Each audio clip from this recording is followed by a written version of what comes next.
Meanwhile, it was an ordinary day like any other. People were hustling and bustling through the dirt market. Amongst them, Malistar and Kadir were on a pleasant stroll, taking their time to admire the many gems presented at the stall. Even in their old age, the married couple were still full of banter and laughs. From across the road came a friendly greeting, soon to be followed by fellow shoppers Jagar and Lost. Together the four mages chatted merrily about the expeditions to the ruins of old Gravehold, where Claudia and Nip were currently doing some excavations. Little did they know an absolute, horrific nightmare was about to befall them on this tranquil day. Portal, Lost stated, as if throwing out the end of a punchline. Portal, he repeated, this time while pointing ahead of him. The others soon followed his line of sight and witnessed a thin black crack abruptly appear in the air. Realizing what was about to happen, Kadir sounded the alarm, yelling at people to run away as fast as they could.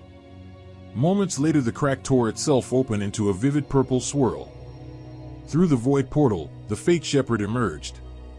This bird-faced Nameless had the unique capacity for understanding that the many gems wielded by the mages were the source of their power, and thus sought to seize the crystals for itself. Unfortunately for this Nameless though, it happened to pick a fight with two of the three most gem-crazed mages in the world, and they were not about to let anyone or anything mess with their precious hobby.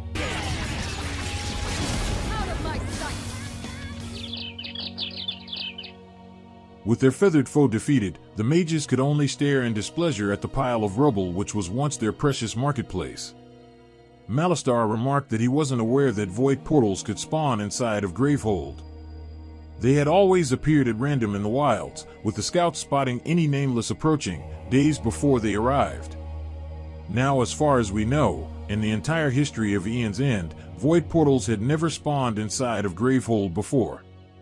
There was clearly something different about the current attack, as if it was precisely directed by an outside entity. And I'm not the only one who thinks so. Moments later Brahma arrived at the scene, theorizing that the assault was not simply a freak occurrence. She informed the mages that she had exiled the traitor Jana only hours before, and thus the attack could be no mere coincidence. Additionally, Brahma noted that Jana had a group of mages traveling with her whom she did not recognize. It felt to Brahma as if Jana was gathering together an army, and this latest attack could be nothing other than a declaration of war.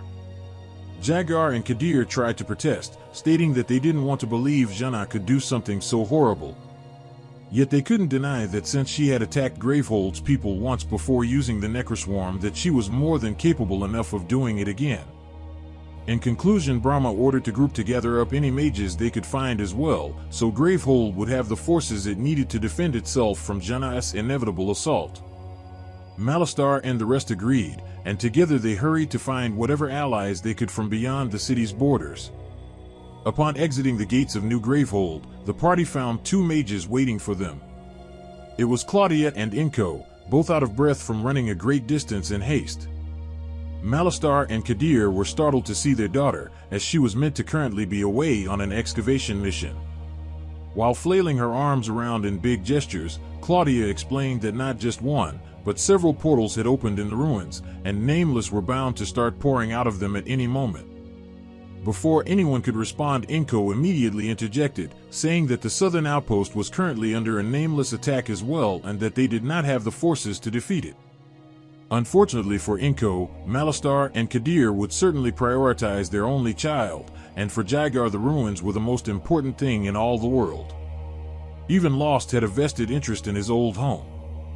Thus the party unanimously decided to aid Claudia first, and then head to the southern outpost as soon as they could thereafter. Though unhappy with the outcome, Inko accepted the decision and stated that he would head back to the outpost to hold off the Nameless for as long as he could.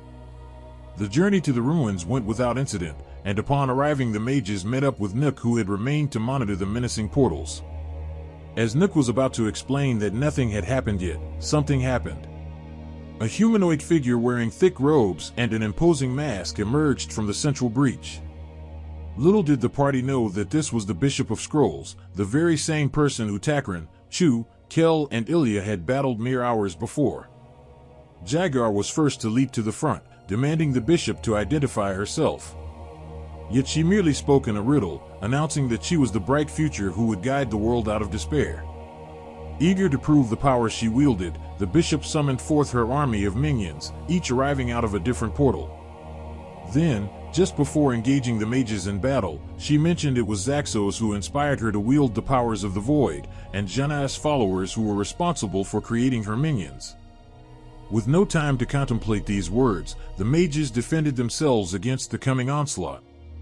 After maturing in their previous battle, the bishop's oozing abominations were many times stronger than before. Worst still, whenever the mages would finally manage to cut one down, the bishop would simply summon another to replace it as she laughed maniacally in the background. It didn't take long for the first of our mages to fall from exhaustion, then the next and the next and the next. All hope seemed lost as Kadir and Malistar could only watch in despair while a minion lunged at a vulnerable Claudia, ready to deliver a fatal blow. Mere inches from her throat, its claw suddenly came to a halt. With but a wave of her hand, the bishop had ordered her creations to freeze in place, as she considered their test of strength complete. Happily mulling over the results, the bishop stated that while her minions proved strong enough to take down a small group of mages, they still weren't strong enough to achieve her ultimate goal. As such, she decided to return to the void once more, first calling back her minions and then stepping through the portal herself. As the crackling portal closed behind her, the bishop turned around and asked the party to give her regards to Brahma. And with that, she was gone, leaving the mages battered and confused, though thankful to be alive. After regaining their wits, one piece of information kept nagging at the back of everyone's minds. The bishop had mentioned that she was associated with Jana, a fact which seemingly provided undeniable proof that their once respected comrade was indeed conspiring against them.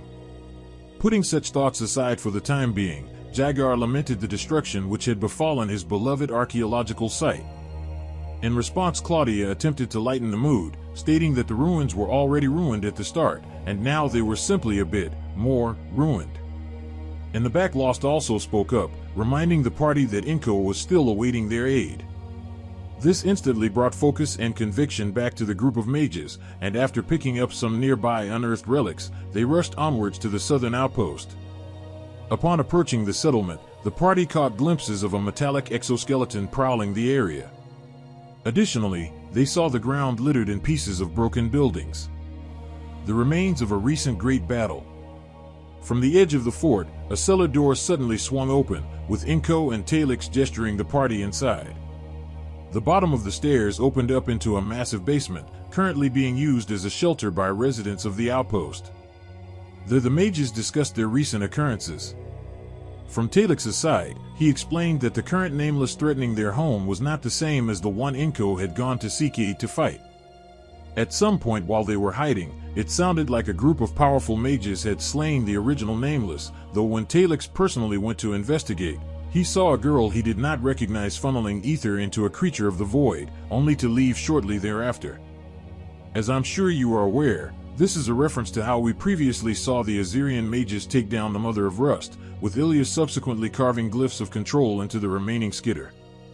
However, Talix's tale did not end there. He continued to say that after the girl and her group had departed, a second portal had opened just above the skitter. While nothing emerged from it, this new portal's void energy began mixing with the glyphs, causing the creature to consume the breach's power, growing bigger as it did so until it ended up as they saw it, a giant sentinel known as Rust Suprion. With the flashback concluded, our mages gathered their courage and emerged out of hiding, to rid South Post of this mechanical monster. In part due to its origins, the Rust Suprion was capable of dispatching siphoning machines which could attach to the mages' breaches and drain them of their power. This was kind of a big deal, as one needs to cast spells to destroy the siphons, but also you need to destroy the siphons in order to cast spells. As a personal side note here, I feel that the only mage who could circumvent this Nameless is Indira, for she possessed the forbidden arts of reanimation magic, which essentially means that she doesn't need breaches. She can cast her spells directly from a dimension that's beyond this world, i.e. the player's hand or discard pile. Anyways, with our mages still partially exhausted from the previous fight against the bishop returned, they could not find the strength within themselves to overcome this adversity. Once more they could only collapse in horror as the Rust Superion subdued them with its mechanical might. Yet before it could deliver any devastating blows, the robot abruptly stopped in its tracks and turned its stiff frame towards the forest. Something had caught its attention, though the mages could neither see nor hear anything of note.